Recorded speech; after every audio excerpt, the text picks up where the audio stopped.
Hey there, we're going to talk about our energy from food notes, just a recap on cellular respiration, right? Aerobic and anaerobic respiration.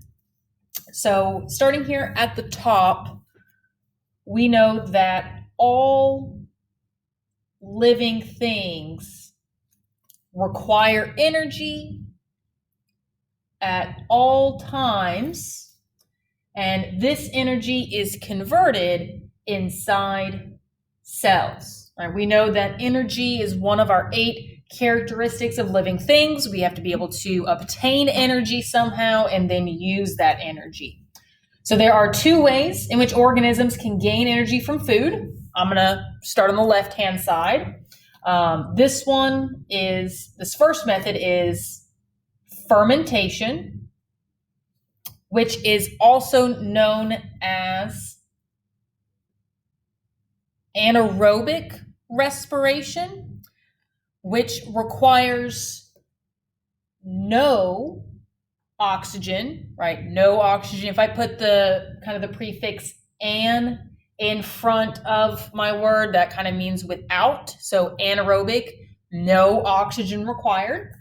So this takes place in the cytoplasm, and each glucose molecule produces 2 ATP molecules. Okay, that is my net gain overall. So 1 glucose goes in, 2 ATP molecules are gained. Now there are 2 main types of anaerobic respiration. The first one is called lactic acid fermentation. This is in humans, and this is produced in our muscle cells,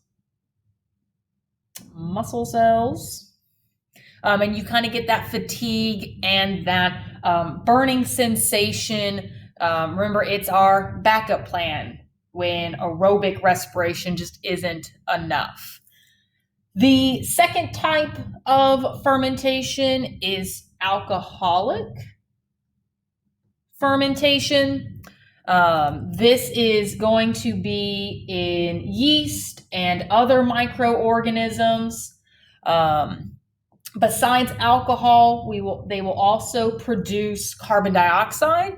And so you can then use these yeast for a number of commercial products like sauerkraut or beers and bread. So we can use these microorganisms to our advantage.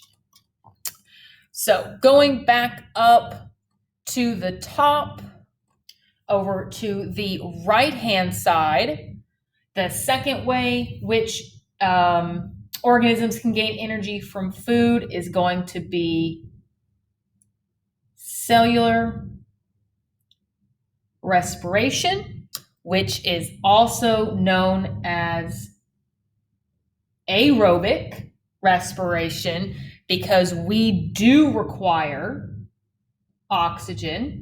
Right, oxygen has to be present, and so therefore this will take place in the mitochondria, and each glucose molecule will produce a net gain of 36 molecules of ATP.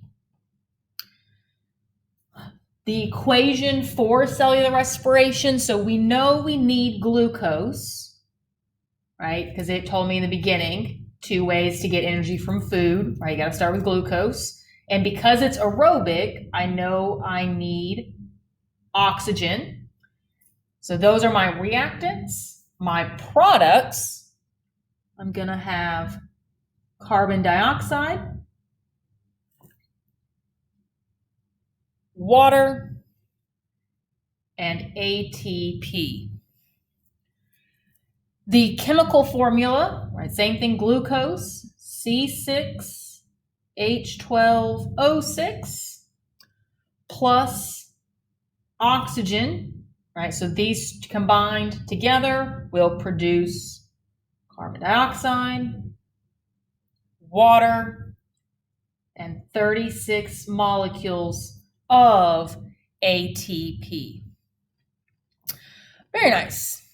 So moving to the middle part of our notes here, both of these pathways start with the process of glycolysis, right, out in the cytoplasm, right? And we've got our kind of stop sign shape here, so we know that this is glucose.